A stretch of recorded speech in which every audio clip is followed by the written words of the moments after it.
Hi, my name's Alex Van Duuren. I'm the trombone professor at the University of Tennessee in Knoxville. And this marks the beginning of our new Trombone Studio YouTube channel, so make sure you mash the like and subscribe button, whatever that means. Teaching and learning applied music online is not what we all signed up for. It can be clunky, inconsistent, technically challenging, and most importantly, it's notably less specific than we as experts in a very specific craft have been trained to deliver and study. My goal is to help both faculty and students of our School of Music, as well as anyone else watching, make the best of an unideal situation, and my hope is that we can work together toward a productive and musical semester. As we all suddenly found out last spring, basic recording skills are useful, to say the least, in the case that lessons need to be taught online. In this presentation, I'm going to be covering some of the basic concepts of audio recording, specifically regarding microphone selection, use, and placement. In addition, as part of a UT Faculty Fellows program, I am available to School of Music and university-wide faculty here for consultation all the way through the end of October. And in addition, as part of the I Like to Be Helpful program, I'm happy to answer any student questions from now until the heat death of the sun.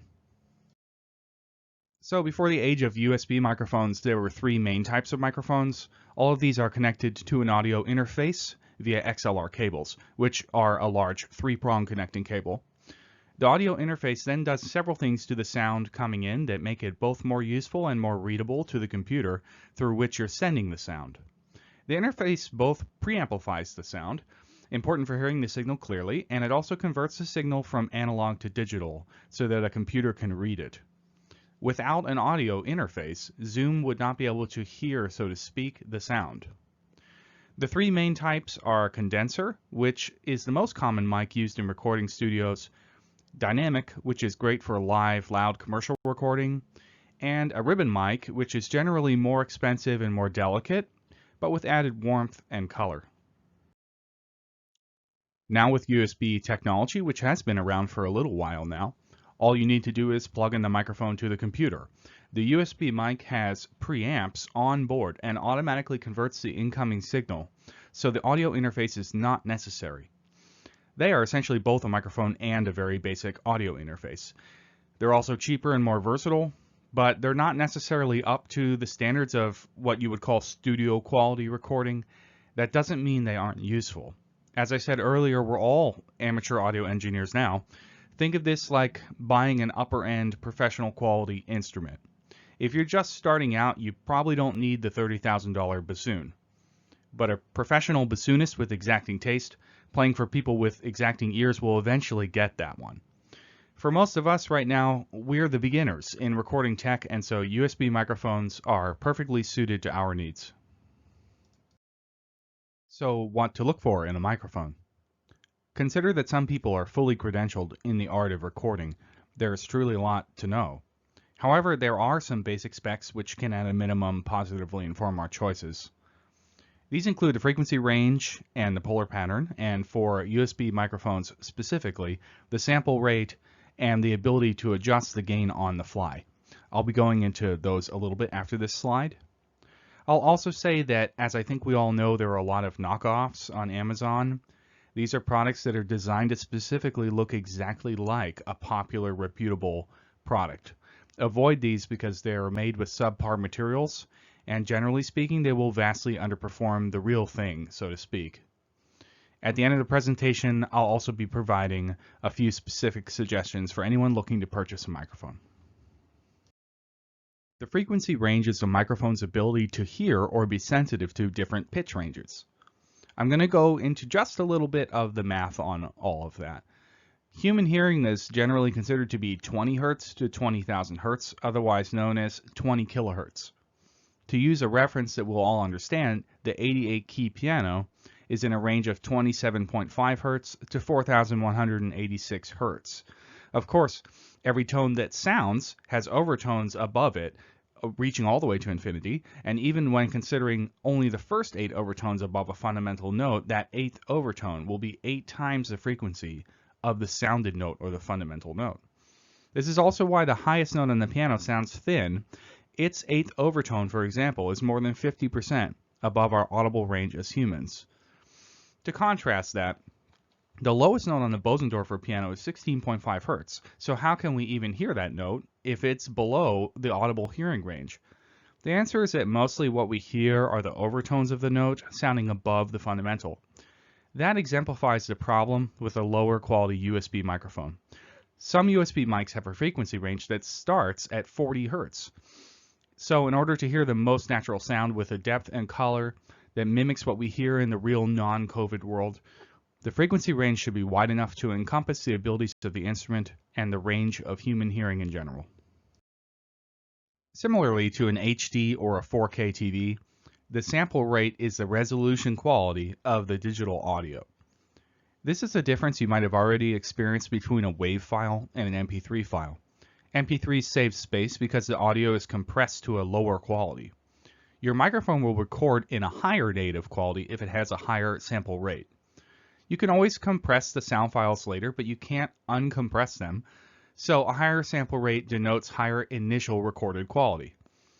In general, however, this is not an absolutely critical characteristic of a microphone because it takes an extremely discerning ear to get really worked up about sample rate, so I would put this feature maybe lower on your list. Simply put, the gain is the volume knob for the incoming sound. Higher gain means that the signal is being amplified to be louder, and vice versa. Without the ability to adjust gain on your microphone, you will be relying solely on either the positioning of the microphone or the software you're using, such as Audacity or Pro Tools or an app that is coming with the microphone you bought. A note for our students: before beginning a lesson or a recording session, always do a test recording or two, checking the gain levels and listening back to yourself playing. This ensures that you don't blow the levels and you're getting a good quality sound, because getting the gain at the right balance in the beginning really greatly contributes to overall recording quality. If you change your position even a little bit, the sound will change. The gain might be a little too high with just one step forward, or a little too low with only one step backward. Recording studios often will mark your spot on the floor for this very reason. While you may not need to mark the floor, it is definitely helpful to try and stand in the same place and at the same angle, especially after you've done your test recordings. So now on to polar patterns, which are a critical aspect of any microphone and recording situations you might be in. To understand what this is, imagine a large spherical bubble surrounding wherever you place your microphone. The polar pattern of the microphone determines the sensitivity to sound coming in through that bubble into the microphone from different angles. In other words, it defines how much of the sound will be picked up from the front, back, and sides of the mic. It's important to understand that every microphone is slightly different, and studio engineers select these patterns to their exact needs and preferences. USB microphones, like some condensers, have a great advantage of having the ability to change the polar pattern with the click of a button, which is what lends them their notable versatility. This means that you can use a microphone in many musical scenarios instead of needing specialized microphones for each scenario. I'm going to go over briefly the 4 most common patterns in the following images. The cardioid pattern is the most versatile pattern, and it is useful in many musical situations. You can use the cardioid pattern basically anytime you are playing directly into a microphone. This pattern picks up the most sound head-on, rejects some noise coming in from the sides, and rejects most noise coming from the back, so therefore it is good for reducing background noise, providing a clear signal for instruments directly or nearly directly facing the microphone. The supercardioid pattern is similar to the cardioid pattern, but with more rejection of sound from the sides and a little bit more acceptance of sound from the back of the microphone. If you wanted a direct and clear sound but wish to capture a little bit of the reverberation off of, say, an opposite wall, this could be a good choice. A hypercardioid pattern has similar effects, just a bit more dramatic. The omnidirectional microphone is a large classical ensemble microphone, and it is almost always used to capture a symphony orchestra or a wind ensemble sound. It takes in sound from all directions, so in a controlled room like a concert hall, the pattern captures the full reverb and ensemble effect. In other words, the better the room, the better the sound with this microphone. However, the benefits of this pattern would be diminished if you're playing in a noisy or inconsistent space, so the room and the background noise situation really matters. The figure 8 pattern is the native pattern of ribbon microphones, and it is useful in special situations or when utilizing advanced recording techniques. It would not be useful most of the time for the purposes of a school of music, but you might use it when you want to reduce the room sound coming in from the sides dramatically and capture most of an initial reflection off a back wall, or for a situation where you might have two people sitting across from each other speaking with a microphone placed directly in between them. Microphone placement and player positioning is an absolutely critical factor in audio recording, and it can be just as important as the microphone itself. A mediocre microphone in perfect position can sound better than a $3,000 ribbon mic in the wrong place. Be aware that even small adjustments to either the player or the microphone can make a notable difference. So some experimentation is both necessary and advisable. Consider very highly experienced and trained engineers who still have to experiment with each person and instrument that they are recording. If they have to do it before accepting the sound with their years of experience, we definitely do. For example, I have found personally that although recording directly into the microphone does work well for trombone, playing at a 30-degree angle or so, which is called off-axis, provides a slightly warmer and cleaner sound. The images you're about to see are therefore good starting points, and I'm not going to stop too long on each image, so when you see your instrument, feel free to pause the video. For violin and viola, the microphone is a few feet away, slightly above the instrument, pointing down at the center of the instrument. For cello, the mic is similarly pointing at the center of the instrument. However, here is a little bit closer, which is going to help enhance the bass of the sound that the microphone picks up. And for string bass, because it has so much bass, the microphone is also close by but a little bit off axis. For flute, the microphone is close by and above the keys and hands. It is not over the embouchure, because then you will get a lot of wind in the sound. For clarinet, the microphone is also close by, and you'll notice that it's pointing at the keys and hands as well, not the bell of the instrument. For woodwind instruments, the sound doesn't come out the bell. It radiates from the center of the instrument. Same thing for oboe, but here it's a little bit farther away to capture a little bit more room sound, which helps the oboe sound more traditional and classical. Same thing for bassoon, a couple feet away, pointed at the center of the instrument. Saxophone positioning would be quite similar to clarinet, pointing at the center of the instrument. Here we have a jazz saxophonist, and so the mic is quite close. You're going to get a very articulate, clear, and sizzling sound that way. Here I've combined trumpet and trombone because they are basically the same instrument. The trombone player is playing on axis with the microphone only about 18 inches away, so you're going to get a very full close-up sound that's articulate and colorful. With the trumpet player, because he's probably playing notes that are way too high, he's pointed a little bit off axis, 15 or 20 degrees, which is going to soften any of the negative effects of playing that close and high into a microphone. The horn is special. It is one of the only instruments, perhaps along with the string bass, which is designed to be heard a little bit later than it's played, as it reverberates off the surfaces around it. For the horn, close miking is basically therefore a no-go.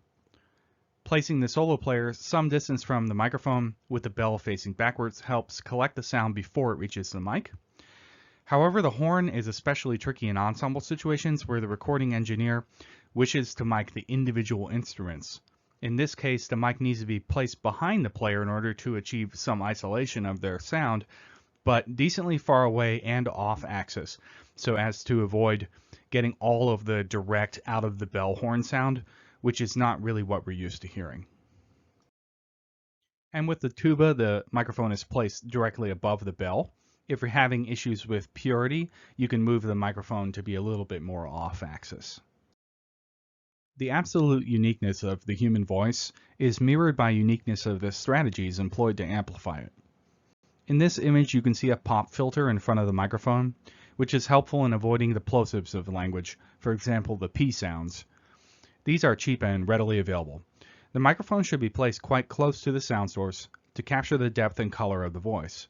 You might notice that I'm speaking quite closely to my microphone now for this reason. And finally, the piano can be mic'd a few ways, including on the left here, a stereo pair above the bass and treble strings for a more articulate and clear studio-esque sound. Or for a more traditional solo or concert sound, a stereo pair and XY configuration are placed just outside the lid, capturing a little bit more natural resonance.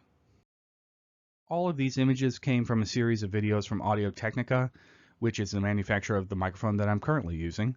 The videos are not long at all, with most under 5 minutes, and they provide some additional details that I didn't cover for the additional instruments.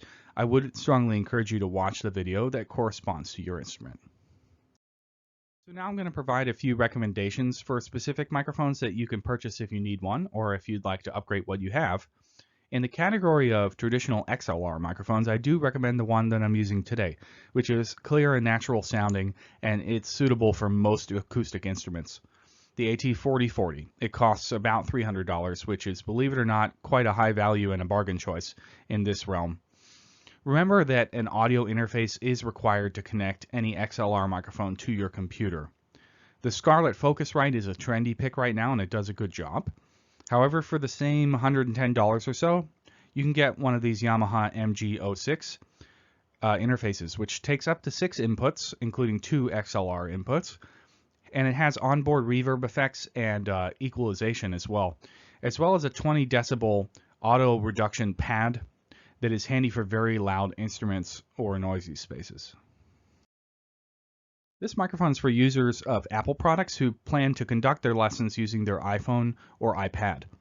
Shure makes the MV88 as a direct plug-in condenser mic for iOS, and there is a corresponding app that you can use to make adjustments to the gain or to change the polar pattern.